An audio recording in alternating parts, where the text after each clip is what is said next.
Hello, I am back. And you say, like, why? Because I forgot some stuff. So I wanted to come back and shout out.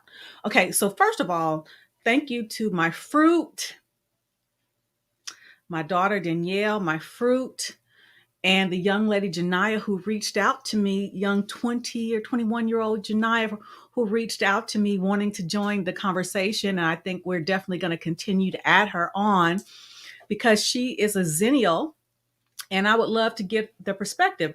But the reason why I came back is remember last week, for those of you who were on the broadcast, I said that I wanted you all to do some self care over the next week. And I stated that I wanted you to share what you had done. So, in the midst of the great conversation that we just had, I forgot to mention it. So, as you all know, I was on the road with my truck driving husband for the past 5 days, and it was really relaxing for me. Although it was very, work for him, but I got a chance to do a lot of sleeping and reading, and of course, perusing the internet, shopping. The sightseeing of the countryside was very relaxing for me, and it came at a time that had added meaning because I just, my retirement had just come through. So I'm officially retired from the federal government. Um, that had been kind of, a little kind of a stressful thing, wondering, okay, if it was going to come through, but it did.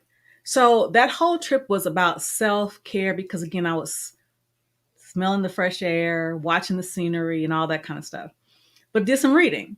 So I wanted to ask you all, what did you do for self care? For those, if you're not watching now and you were to catch on the replay, type in the comments what you did this past week for self care. And it could be something as simple as taking a walk, ladies getting your hair, nails, feet done, taking yourself to lunch. We talked about that during the broadcast when Danielle was saying that she, you know, before she got herself ready for a relationship, she had to get to know herself again. And she dated herself, taking herself to lunch, to the movies, doing things by herself. And again, that's a form of self care because, again, if you don't know the things that matter to you, how can you articulate that to someone else? So I talked about some reading. So I just started some reading. One of my sorors gave me this book. It is called The Elephant in the Room. The Elephant in the Room. Okay. And it is real stories from heroic women. It talks about, these are real life stories from women who've experienced domestic violence, postpartum depression. We talked about that last week. Abandonment, mental health. We talked about a little bit of that today. Molestation, adoption, illness, divorce, single motherhood, PTSD. I mean, the R word. All of this was in this book. One of my sorority sisters sent it to me. So I just started reading this book while I was out on the road. And it was definitely something I use for self care because, again, we're so used to seeing things in sound bites, whether it be tweets, texts. We don't sit down long enough to actually read. And it was a lot, it was something very cathartic for me to read. Here's another book that I haven't started yet, but I've had it a long time. I'm shamed. I'm so shamed. I'm so shamed. When was this book written? I'm gonna show you in just a minute. I am so shamed. Ooh, this book was written in 1998 by Iyanla Vanzant. In 1998, I'm going to start reading that today. I've had it in my collection that long. I'm shamed. I am. Okay, starting Zumba exercises. That's what's up. That's what's up. Yes. Yes, that is what's up.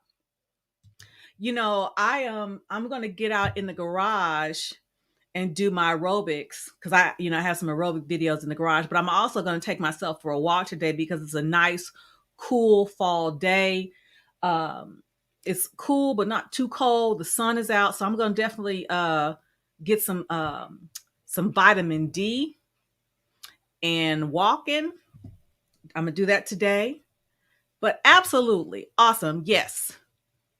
And then take yourself to lunch. Something else I was going to say, ladies and gentlemen, for those of us who are still working from home, I'm not working anymore.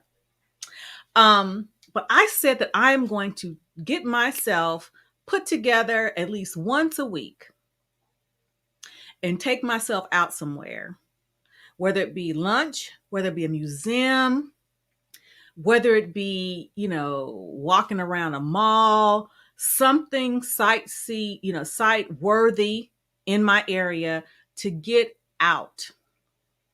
I encourage you all to do the same. Let's speak to folks like we used to do in the old days. Hi, how you doing? Like we used to do in the old days. So once a week, I'm gonna get, fall is one of my favorite but it is the favorite season for me because I put my hats, boots, and all that kind of stuff on. So I'm gonna put myself together at least once a week, take myself out into the world, even if I'm just pushing a cart around Walmart, so people can see me and I can see them. That's what I'm going to do, and I want you to do that too. But again, I really don't want much. I just want to, stop by because I forgot to mention it during the broadcast. Self-care. I'm going to get a massage this week. Self-care is also outside on your patio or on your back deck, thumbing through a magazine, listening to some music. I mean real music. I don't mean this foolishness that's going on now. I mean real music. Self-care. Self-care. Writing in a journal. You know what? I started coloring. I know it sounds crazy, but there's an app called Happy Color, and I color. I had no idea how relaxing that is. It really is. I'm addicted. So that's self-care, slowing your mind down to take it all in, observe. So that's all I got. But again, for the replayers, type in the comments what you did this past week for self-care. And if you haven't done it, if you didn't do anything, make it a point to do something this week. Okay? Y'all have a good one.